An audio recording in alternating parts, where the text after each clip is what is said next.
Bonjour, je suis Romain, votre formateur e-learning, et je tiens tout d'abord à vous souhaiter la bienvenue dans l'univers Milo.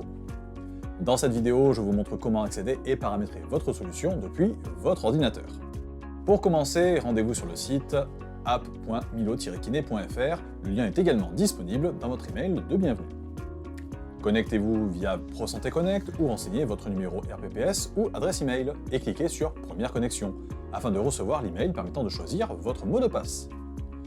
Celui-ci doit avoir au moins 12 caractères et comporter une majuscule, une minuscule, un chiffre et un caractère spécial, comme un point d'exclamation.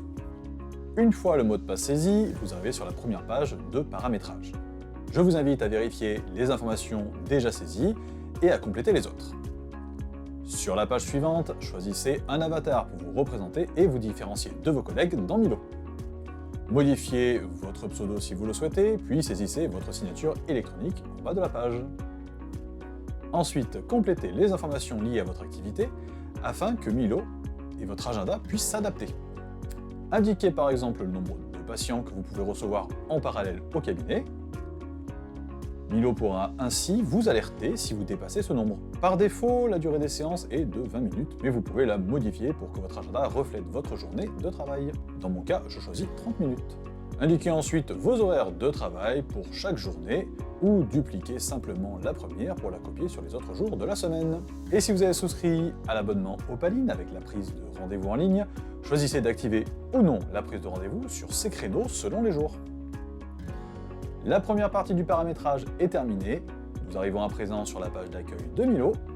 À partir de là, il est nécessaire de paramétrer votre lecteur de carte vitale. Si vous avez tout le matériel, insérez votre carte CPS dans le lecteur, qu'il soit mobile ou fixe, puis connectez-le à l'ordinateur.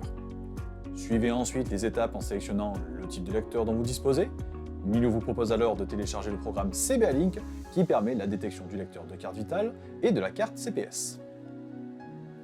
Une fois le téléchargement terminé, ouvrez le programme d'installation et suivez les différentes étapes.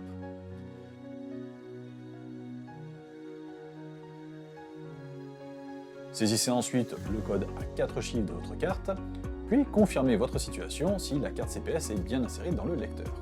Sélectionnez la situation présente sur la CPS à utiliser, dans mon cas il n'y en a qu'une, puis précisez si vous pratiquez le tiers payant.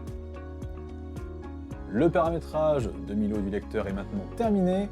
Je vous conseille d'ajouter cette page à vos favoris pour la retrouver facilement lors de vos prochaines connexions. Enfin, pour aller plus loin dans le paramétrage de votre agenda, en fonction de votre activité, utilisez les deux icônes affichage et paramétrage situées en haut à droite de l'écran. Vous pouvez désormais utiliser pleinement votre solution Milo.